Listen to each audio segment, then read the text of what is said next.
Welcome back to Remembering Our Spirits. Reading from the book Around the Year with Emmett Fox, May 9th, 2023. Prayer does change things. Prayer does change things. Let us be perfectly clear about this. Prayer does change things.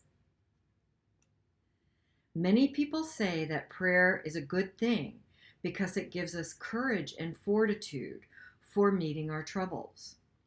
They say that prayer often gets a man out of difficulty simply by giving him self-confidence that he would otherwise have lacked.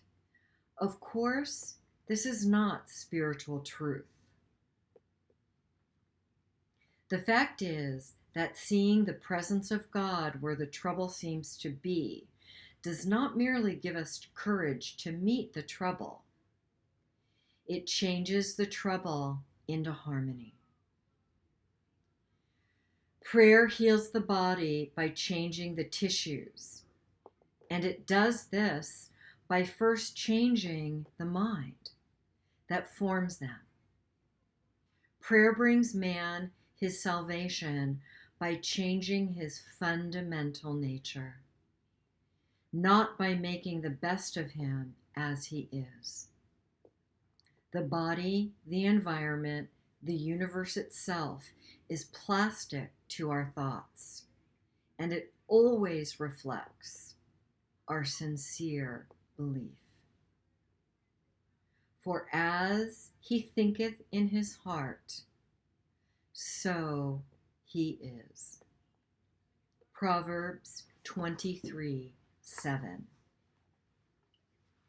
This is foundational to my spiritual practices and what I share and teach and use in my counseling practice and in my coaching practice, that we are responsible for everything we experience in the outside world.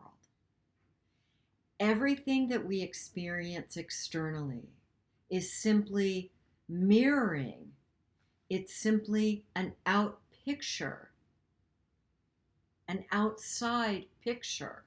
The terminology I use, it's an out picturing of what my thoughts, perceptions, feelings, and beliefs are internally. I love working with women and seeing the light come on inside of them when they take the focus off of being a victim and a blamer and turn the focus back onto them and are willing to heal the inner wounded traumas and childhood woundings that the majority of us have, and also are willing to take responsibility for their thought life, their perceptions, and their beliefs. We are the change that we are seeking. We are that change.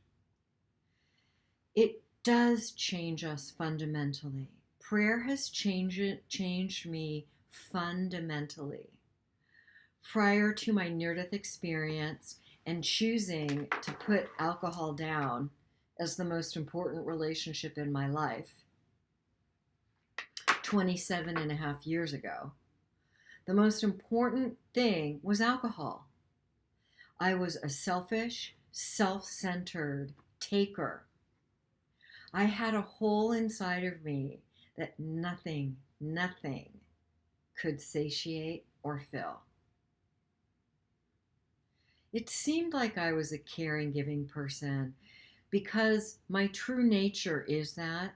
However, before my near-death experience 30 years ago, I truly was seeking what I could get from you.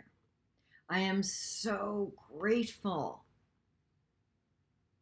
that I got to experience the love that we all are in my near-death experience.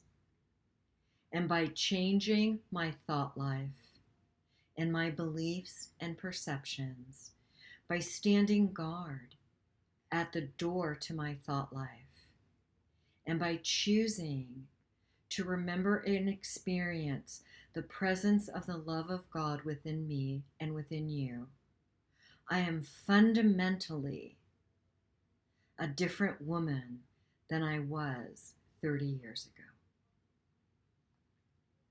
I'm so grateful for that. I am so grateful for that. If anything isn't working in your life, then I support you in picking up some spiritual tools and working with a counselor or coach who is going to hold you accountable and responsible for your part and what you are co-creating your life to be. You're responsible. I'm responsible.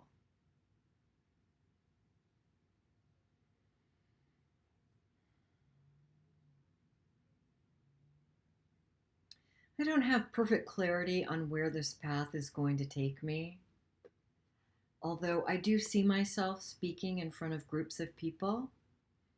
We'll see if that happens. However, I look forward to connecting my energy of love with your energy of love, in person or via the internet. Take the best for you with everything I'm sharing and reading and saying, and leave the rest. Until tomorrow, have a blessed day.